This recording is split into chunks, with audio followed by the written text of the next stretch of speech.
COVID-19 ini sungguh memberikan dampak yang luar biasa, terlebih ekonomi. Efeknya, banyak PHK massal yang mana hal tersebut menambah jumlah pengangguran, termasuk di Indonesia. Mengutip dari Center of Reform on Economic atau kita bisa sebut CORE, memperkirakan jumlah pengangguran terbuka di Indonesia pada kuartal 2 2020 akan bertambah 4,25 juta orang untuk skenario ringan. Sementara pada skenario sedang akan terdapat tambahan 6,68 juta. Sedangkan pada skenario berat sebanyak 9,35 juta orang yang akan menganggur. Wow, mengerikan ya. Dan sampai detik ini kita masih belum tahu kapan pastinya corona akan mereda, terutama di Indonesia. Namun sudah ada prediksi pertumbuhan setelah corona. Menurut CORE, memprediksi bahwa ekonomi pada tahun ini hanya akan tumbuh sebanyak 2%. Atau bahkan bisa berpotensi negatif 2%. Jadi, pulih pun masih membutuhkan waktu. Semua ini akhirnya akan membentuk habit of the new normal, yang tadinya diprediksi baru akan mulai 2024, yang artinya segala tatanan, sistem, bisnis apapun itu yang tidak terdigitalisasi, maka pasti akan habis. Namun efek corona ini membuatnya menjadi lebih cepat. Artinya, sekarang orang-orang lebih terbiasa dengan kenyamanan teknologi. Mau beli benda yang kita suka, bisa pesan online. Kita lagi lapar, juga bisa pesan online. Mau ketemuan tapi malas, bisa pakai video call. Mau belajar hal apapun yang sesuai passion kita, sudah banyak tersebar kelas online di mana-mana. Di Indonesia sendiri, kampanye stay at home itu sudah berlangsung sejak bulan Maret. Sekarang kami membuat video ini di bulan Mei, berarti sudah 1 bulan lebih. Menurut salah satu motivator terkenal Bong Chandra, 40 hari sudah cukup membentuk suatu habit. Dan karena corona inilah habit baru kita telah terbentuk. Dan ini adalah pesan untuk para generasi muda, bahwa kita sedang berada di tingkat pengangguran yang makin banyak, yang menyebabkan kedepannya persaingan melamar pekerjaan pun akan semakin ketat. Sudah siapkah Anda mempersiapkan skill-skill tersebut? Bahkan angan-angan kuliah pun bisa menjadi gagal karena kondisi orang tua yang perekonomiannya melemah. Jadi para generasi muda kita ini dihadapkan pada tantangan yang sangat serius. Hanya ada 2 pilihannya, adaptasi atau mati. Solusi beradaptasinya adalah ya dengan belajar atau mengupgrade diri kalian. Gak cuman rebahan atau bahkan cuman main game, itu sungguh menyia-nyiakan waktu. Atau kalau kalian bingung, ikuti program Gap Year di Big Band Course. Apa itu program Gap Year? Intinya adalah nunda kuliah selama 1 tahun setelah lulus SMA.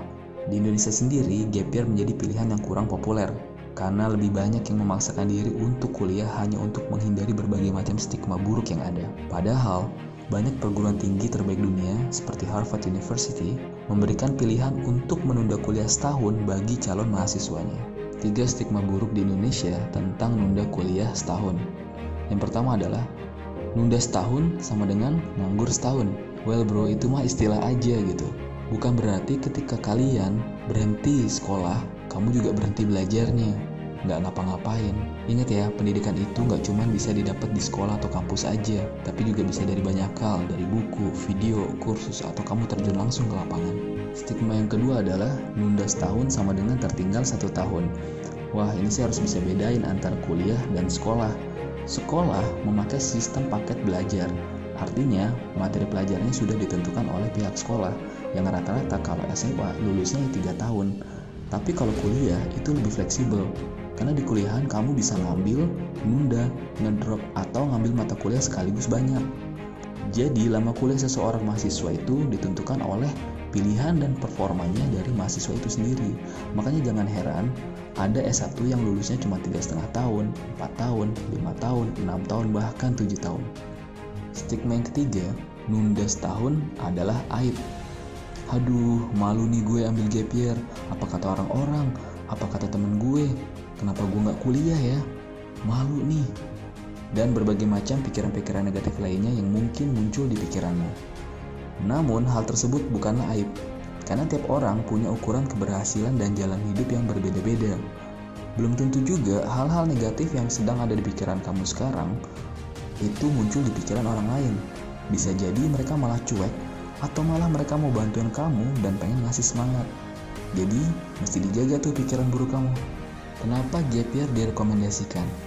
Menurut penelitian Birch dan Miller 2007, Cravat dan Cribb 2012 bahwa di Australia, Inggris, dan Amerika Serikat, anak yang telah mengambil gap year lebih mungkin untuk lulus dengan nilai rata-rata lebih tinggi daripada yang melanjutkan langsung ke perguruan tinggi.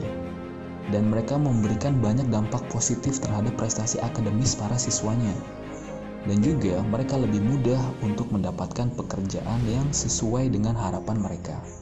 Dan gap year ini juga berdampak positif, khususnya bagi mereka dari segi personal. Manfaat gap year. Yang pertama, ketika kamu mengambil gap year, kamu punya banyak waktu untuk belajar banyak hal. Kamu bisa belajar bahasa asing, manajemen, psikologi, marketing, atau apapun yang intinya agar kamu siap dengan persaingan di era industri 4.0. Persaingan di mana tidak hanya terjadi antar manusia dan manusia, tapi juga manusia dengan alat buatan canggih atau robot. Kedua, kamu bisa punya banyak waktu untuk merefleksikan diri kamu, agar kamu lebih mengenal diri sendiri tentang apa yang kau mau dan yang kamu tuju, yang mana hal tersebut akan membuatmu lebih matang dan dewasa. Ketiga, dengan gap year, kamu bisa mengeksplor hal lebih yang kamu belum bisa lakukan saat kamu di sekolah dulu, seperti jalan-jalan ke berbagai tempat baru atau mengikuti kegiatan yang kamu sukai. Yang keempat, kamu akan punya banyak lebih persiapan untuk masuk perguruan tinggi di tahun depan. Namun, semua ini akan percuma kalau kamu tidak merencanakannya dengan sangat matang. Solusinya adalah paket Gap Year Big Bang Course.